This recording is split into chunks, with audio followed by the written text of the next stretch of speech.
Hello everybody and welcome to another knockoff review. In today's video, thanks to the team over at TF Direct, we're taking a look at the MM01.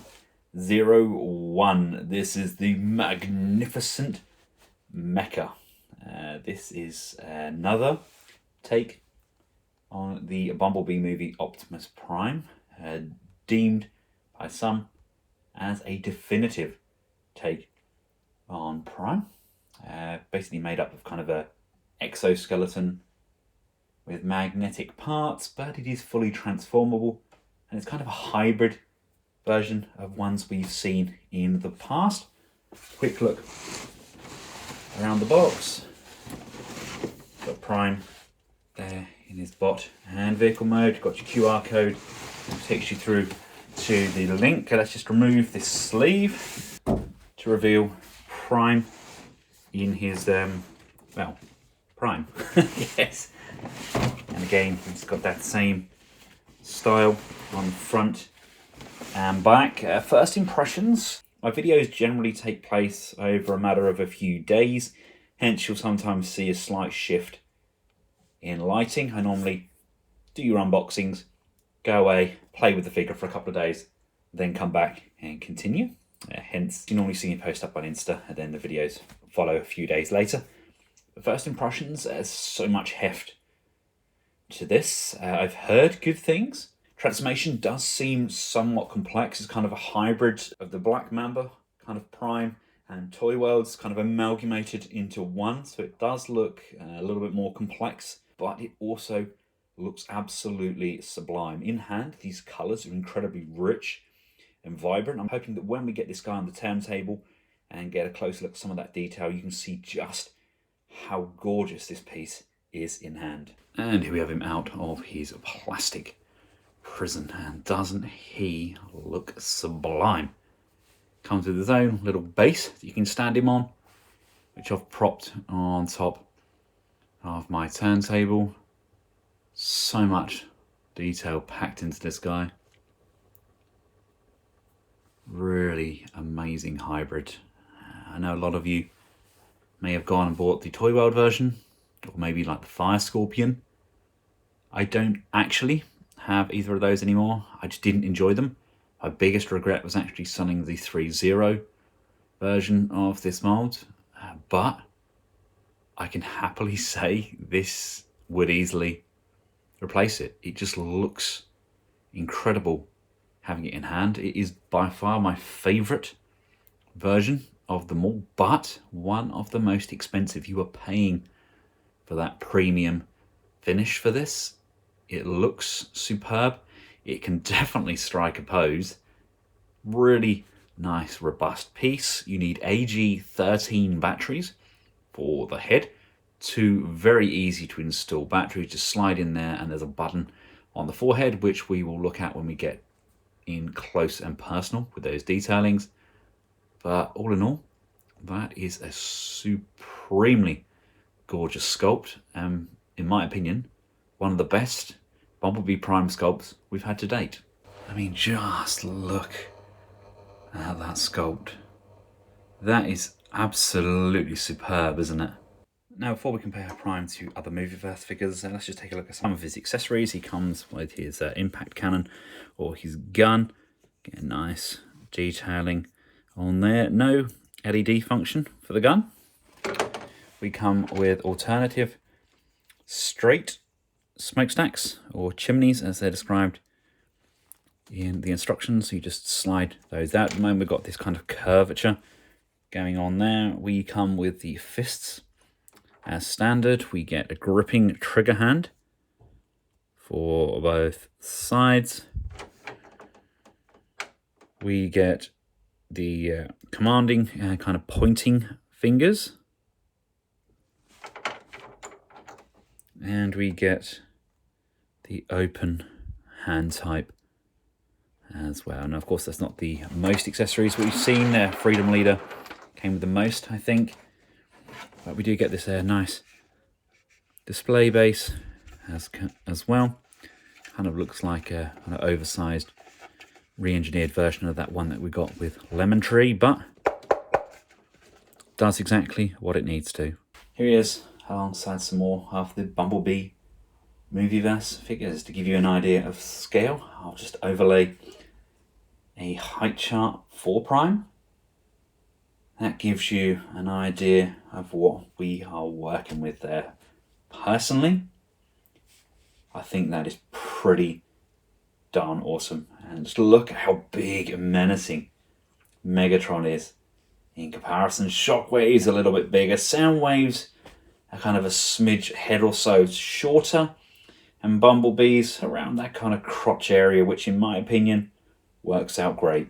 And mixing up the multiverse here, we've got Transform Element, we've got the Black Mamba, oversized Prime. Then on the other side we have 3-0 Deluxe version of Prime.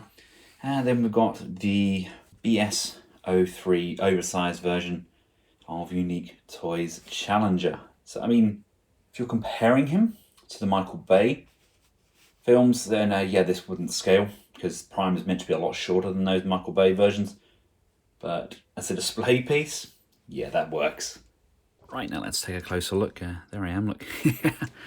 The head, really amazing sculpt there. You know, the sculpt just in general is absolutely sublime throughout. Everything tucks in remarkably well where it's meant to. Don't get me wrong, I mean the transformation is fun, I guess. No, it's not fun. I need some insignias. I need to stick some on there. If you can see, if we pop these arms out, you can see this metal kind of framework that we've got going on, which allows for all of the articulation, although they still only went for a single bend on the elbow, which still baffles me. But look at all of this. Rubber tires.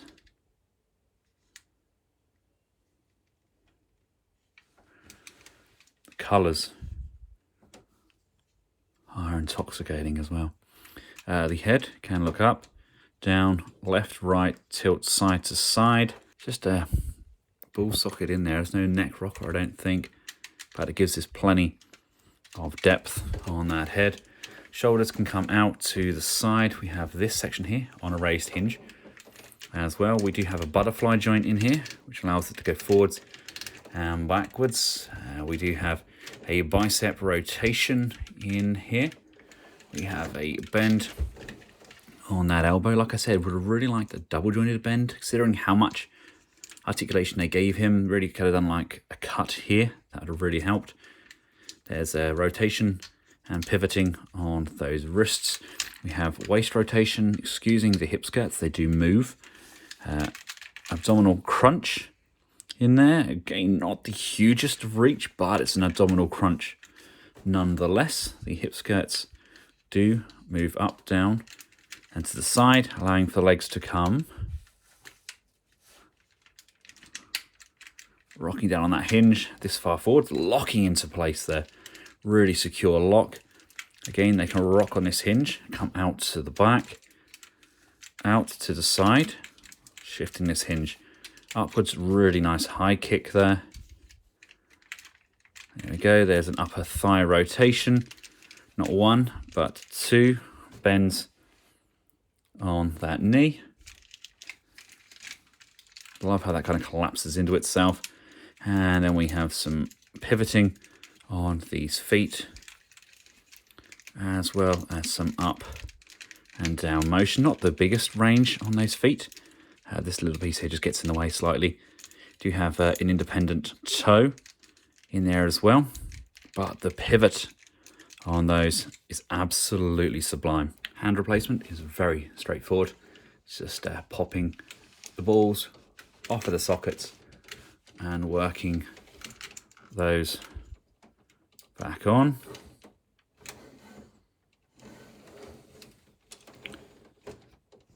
This guy has got so much going for him. I mean, there's not many primes You can open up those arms to do that. Really kind of open that, bring that across, use full use of that butterfly joint.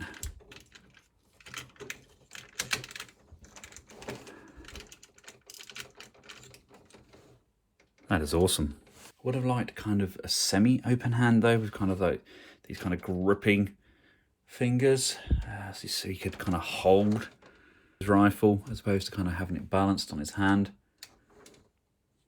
But still, like I said, there's not many primes that can do this.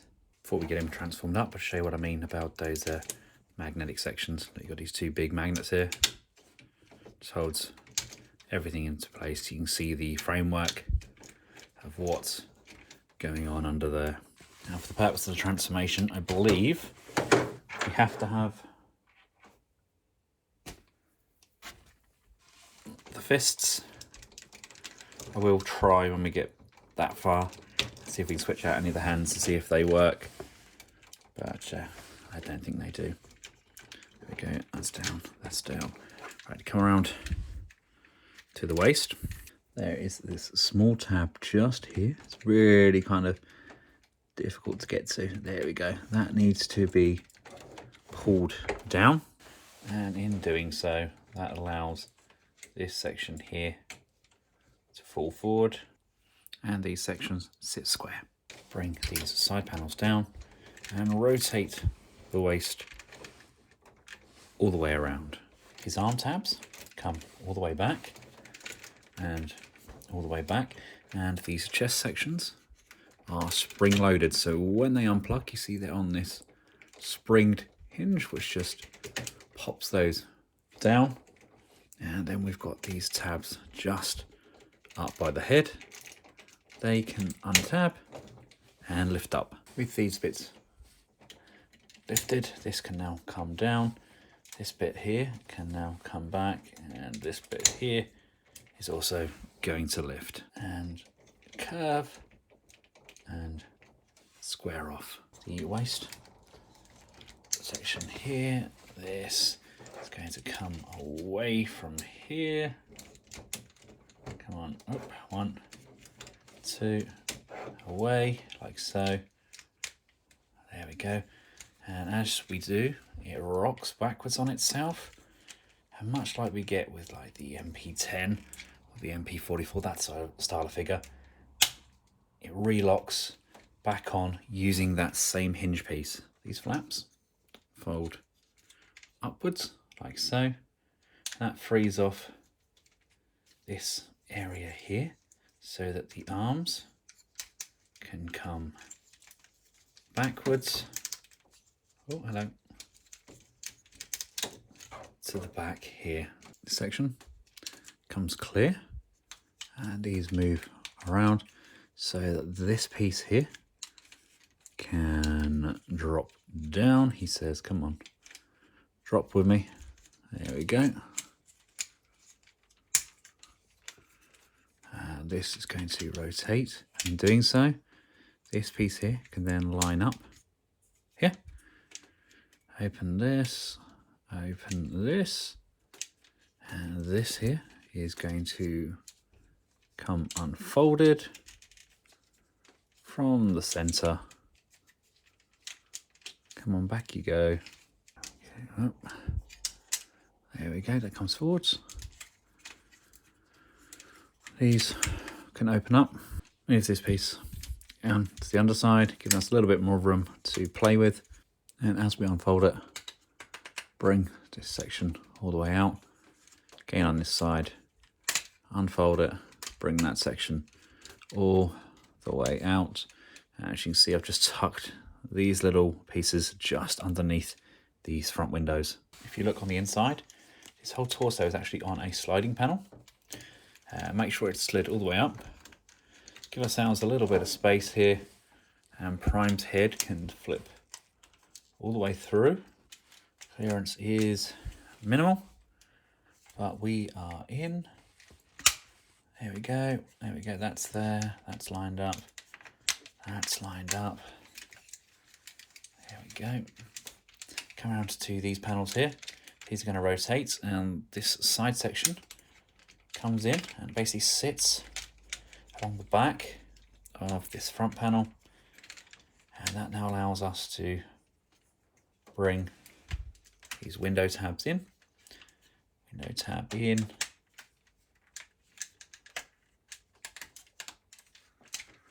And those are going to tab on. This tab's here. Starting to come together, isn't it? Now this next step is actually probably the most difficult part of the entire transformation. This is going to hinge backwards. The arm itself rotates. So this is going to slide into this void here. I'm sure there's an easier way of getting this in here, but I don't know what I'm doing. I'll just blag it. I'm sure that'll turn out okay in the end. Right, anyway, it's in, and to make everything fit, this hinge actually collapses in on itself. There we go. That should allow everything in here now to compress up nicely. Come to the legs. This section here. Going to untab like so. This piece here untabs. That is going to fold inwards like so. This is going to extend. That's going to come upwards and around. And basically we have the back end of the truck that's hinged on here like this. Fit comes inwards, rotates in to this void here. This piece is going to come up, and you can see there's a tab just on the base of the foot. That's going to slide and tab in like so. Come around to the underside of these legs, and you've got this piece here. This tabs in. There's two tabs here. There's one here and one here. The first tab is where you put it in robot mode, and the second tab, which is here, is where you rock this hinge up and you place it for the vehicle mode. Side panel comes untabbed. Bring that down. Bring the gas tank piece outwards. It's going to rotate and come around, and then using the same tab again, just place this back like so, and then using these hinges, these are going to come in, push and tab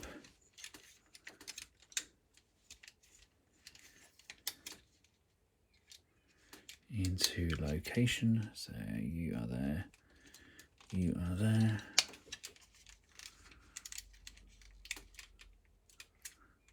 There we go.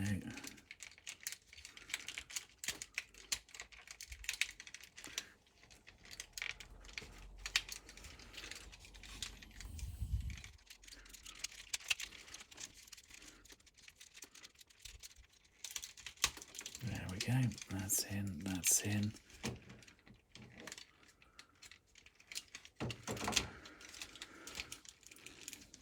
These reverse panels are going to flip and flatten, and the side skirts are going to come in. Those are going to tab into these legs. He says, come on, in you go.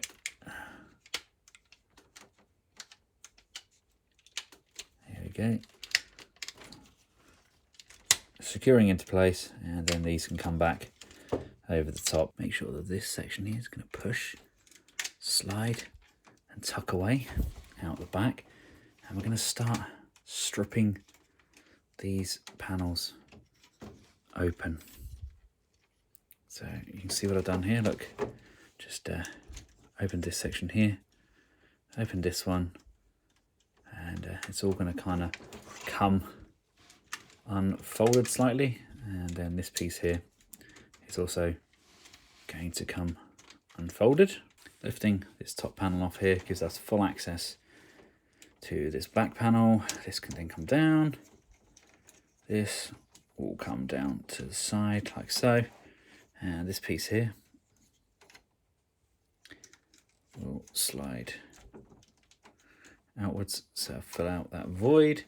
This will lift up and over like so. There, so we can now form this piece here, and as you see, these are going to come down and they will line up with those panels there. Gives you an idea of when they are square. Then these are going to completely open up. A lot of panel forming going on in here, isn't there? So this can go over this side. This goes over here.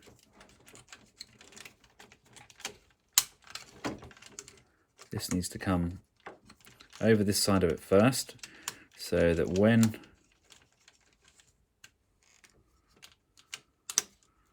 this flips, it's all on the right side.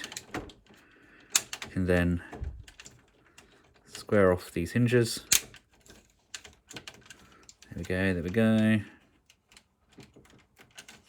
There we go. As a little heads up, there's this small bracket underneath here. You're going to get a little tap from the inside to get this to sit flat, and then in doing so, this here now sits flush here, so that when we slide this down, this will then be able to come off. It then should, he says, be able to line everything up. See if I can do it all on camera, just to prove to you all that this does actually tab where it's meant to, in comparison to my Toy World one, which did not want to play ball. Come on, there you go, that's in, that's in. Come on, that's there. Oh.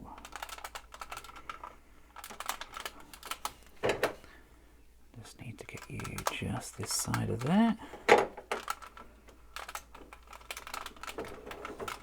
Everything's in.